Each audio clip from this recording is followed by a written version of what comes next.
What if you could eliminate all crime with the stroke of a pen? Would you do it? But more importantly, should you do it? Light Yagami thought he knew the answer. He believes he was creating a utopia. But by the time the death note closed on his story, the body count told a different tale.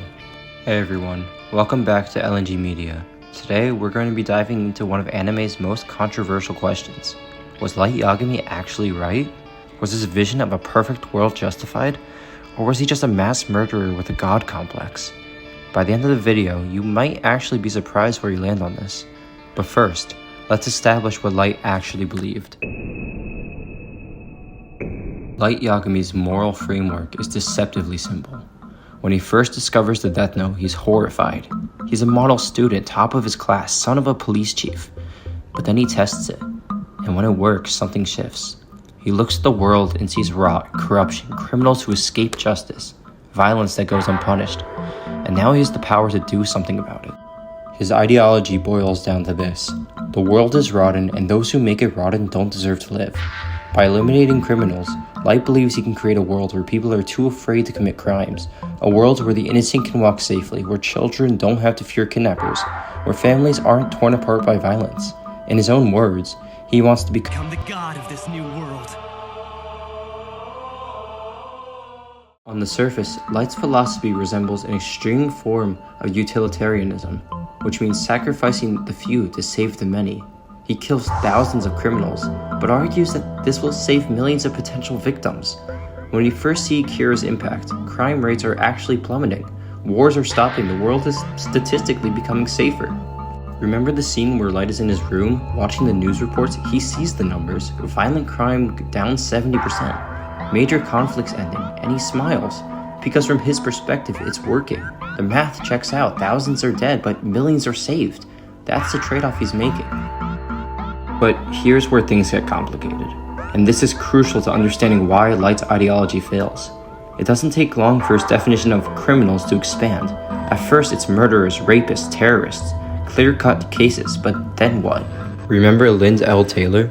The very first person Light kills who isn't a criminal at all. L sets a trap, using a death row inmate to pose as himself on TV. And when this fake L challenges Kira, Light kills him immediately, not because he's a criminal, but because he's an obstacle. Light justifies it by saying L is trying to stop his mission, therefore L is enabling criminals, which means therefore L must die. This is the moment Light crosses a line that he can never uncross, and it happens in only episode 2. Let's talk numbers. Throughout Death Note, Light kills FBI agents, police officers, his own girlfriend, countless people who simply got in his way.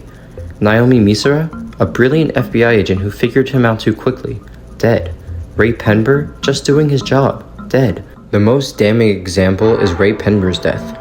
Light orchestrates an elaborate scheme where he forces Ray to write the names of all of his FBI colleagues before dying of a heart attack. 12 agents, dead. Their crime? Investigating Kira, that's it. They were trying to stop a serial killer, which is literally their job, and Light murders all of them. And then there's the bus jacking incident. Light actually orchestrates getting himself into a situation where he's taken hostage, just so he can manipulate the situation and kill both the hijacker and avoid suspicion. He uses criminals as props in his elaborate schemes, but he's also willing to risk innocent lives, including the lives of other hostages on that bus. Light doesn't just think he's right, he thinks he's beyond moral judgment entirely. There's a scene where Ryuk asks him, "Are you sure you're not just a mass murderer?" And Light's response is chilling. He essentially says that from the perspective of the new world, he's a savior, and only from the perspective of the old, rotten world that he's a criminal.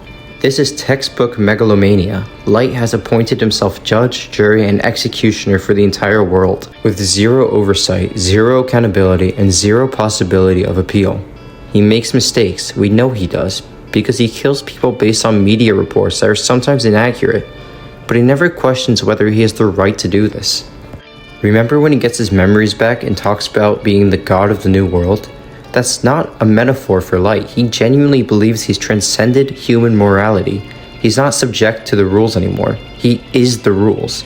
Later in the series, he kills people for being lazy or useless to society. He manipulates, lies, and betrays everyone around him, including his own family. His father is perhaps the clearest mirror to show Light's corruption. He genuinely is a good man, a police chief who believes in justice, law, and due process. But when he's dying, he can't see Light's face, because according to Death Note rules, he's going to neither heaven nor hell, and Light doesn't care. He's willing to let his father die believing Light is innocent, just to maintain his cover. The most damning hypocrisy? Light claims he's killing criminals to create a peaceful world, but his actions directly cause chaos. Task Force members develop PTSD, families are destroyed. L, who for all of his moral ambiguity, is trying to stop a mass murderer, and eventually is killed for it. Light creates the very violence and suffering he claims to oppose. This is the fundamental question Light never adequately answers. In his new world, he's the arbiter of morality, but morality isn't universal. What's legal in one country is illegal in another. Some places execute people for crimes that other places barely punish. Light starts with clear cases, murderers, terrorists, but where does it end? We see him kill lazy people, people who speak out against Kira, people who are simply in his way. In the manga and anime, we see that under Kira's reign, people are terrified to even jaywalk. That's not a utopia, that's a police state that's ruled by fear. There's an episode where Light discusses using the Death Note to kill people who are useless to society. The homeless, the lazy, people with certain political views. This is literal eugenics. This is what happens when one person gets to decide who deserves to live. It always expands beyond its original scope. The justice system isn't perfect. It's far from it, but it exists for crucial reasons. Investigation ensures we have the right person. Trials allow for defense and evidence examination. Appeals catch mistakes. Light bypasses all of this. Kills people based on names and faces he sees on TV. What if the report was wrong? What if someone was framed? What if there were extenuating circumstances? Light doesn't care. There's no investigation, no defense, no appeal, just death. Remember the scene where a criminal who was actually innocent is killed by Kira? The show briefly mentions cases where people killed by Kira were later found to have been wrongly accused. But what's Light's response? He says that they're essentially acceptable losses. But tell that to those families, tell that to the innocent people who died. Light believes fear of Kira will prevent crime, and initially it seems to work. But this ignores fundamental aspects of human nature and criminology. Most violent crimes aren't committed by people rationally weighing consequences. They're crimes of passion, mental illness, desperation, or impulse. But more importantly, ruling by fear creates a society that's complaint, not moral. People aren't choosing to be good, they're terrified of being bad. That's not moral improvement, that's coercion. The second Kira's gone, which he eventually is, what happens? Do people suddenly start committing crimes again because that external threat is removed? And let's talk about what happens under Kira's rule. People stop reporting crimes because they're afraid their names will be leaked and Kira will kill them. Whistleblowers disappear. Political dissidents vanish. Anyone who opposes Kira is labeled an enabler of criminals and killed. This isn't justice, this is totalitarianism. Look, I'm gonna steel man Light's position here, because it's important to understand why his ideology is seductive.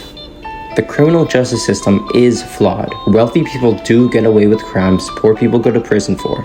Corruption exists. Criminals do sometimes escape justice, and that's genuinely frustrating and wrong. But Light taps into a very real human desire for justice. When we see a horrible crime in the news and the perpetrator gets off on a technicality, there's a part of us that feels angry. But Light represents the fantasy of a perfect justice, where bad people always face consequences. Crime rates do drop under Kira's reign. Wars stop. There's genuine statistical improvement in some areas. If you're a potential victim who doesn't get victimized because criminals are too afraid, you might see Kira as a hero. This is why Kira develops a cult following in the show. It's not that all of his followers are evil. They're just people who've been victimized by crime or who've lost faith in traditional justice. There's also something really important to separate here. Light Yagami, the character, versus Light's philosophy. As a character, Light is brilliant, he's compelling, he's complex, and his descent from idealistic student to megalomaniacal killer is masterfully written. The show doesn't present him as purely evil, but it shows us his thought process, his justifications, his genuine belief that what he is doing is the right thing. The Death Note itself is an interesting philosophical device. It asks, if you had this power, what would you do? Most of us like to think we'd be better than Light, but the show suggests that absolute power really might corrupt absolutely. Light wasn't a monster when he started. He was a smart kid who really just thought he could fix the world. So, the big question is finally here. Was Light Yagami right? No, and here's why. Light's fundamental error is believing that he's qualified to be God. No human is. No matter how intelligent, how well-intentioned, how carefully they consider their actions, one person should never ever have the power of life and death over everyone else. The road to hell is paved with good intentions, and Light's journey is the perfect illustration of this. He starts with a somewhat understandable goal: punish unpunished criminals. But without oversight, without limitations, without anyone to check on his power, he becomes exactly what he claims to fight against. He becomes a criminal, a mass murderer, a tyrant. Every argument Light makes for his actions can be turned against him. He kills criminals. He is one. He wants to create a perfect world. His actions create chaos and fear. He believes in justice. He denies it to everyone he kills. He wants to protect the innocent. He kills them when they inconvenience him. Death Note isn't really asking, should we kill criminals? It's asking, what happens when one person has absolute power? And it answers definitively. They become a monster.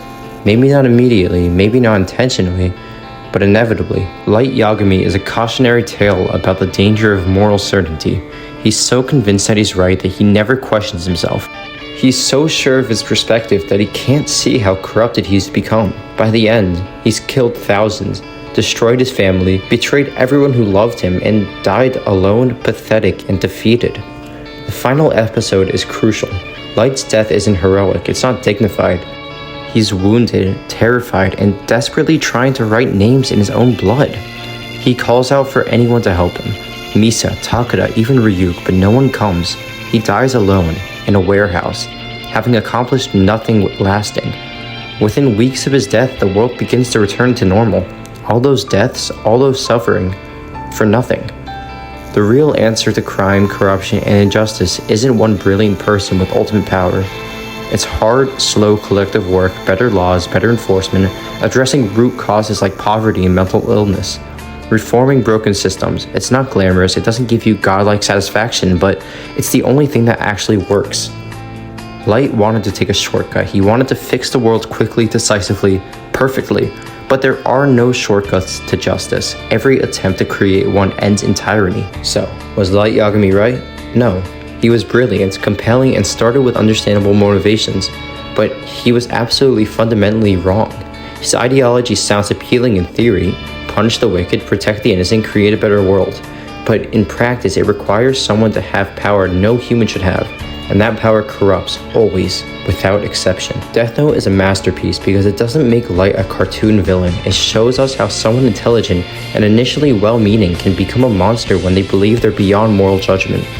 It's a warning about the danger of thinking you're the hero in every situation, that your perspective is the only valid one, that your judgment is infallible. Light Yagami thought he was God, but gods don't beg for their lives in abandoned warehouses. Gods don't die alone and forgotten. Gods don't fail. Light was just a human who found a supernatural notebook and let it convince him he was special. He wasn't, and that's the point. What do you think? What do you think? Was there any point where Light's actions were justified? Could anyone have used the Death Note without becoming corrupt? Let me know in the comments below. If you enjoyed this deep dive, hit that like button and subscribe for more anime philosophy. And if you want to continue this conversation, I'll be in the comments. Until next time, remember, absolute power corrupts absolutely, even if you think you're one of the good guys. Thank you for watching. I'll see you next time.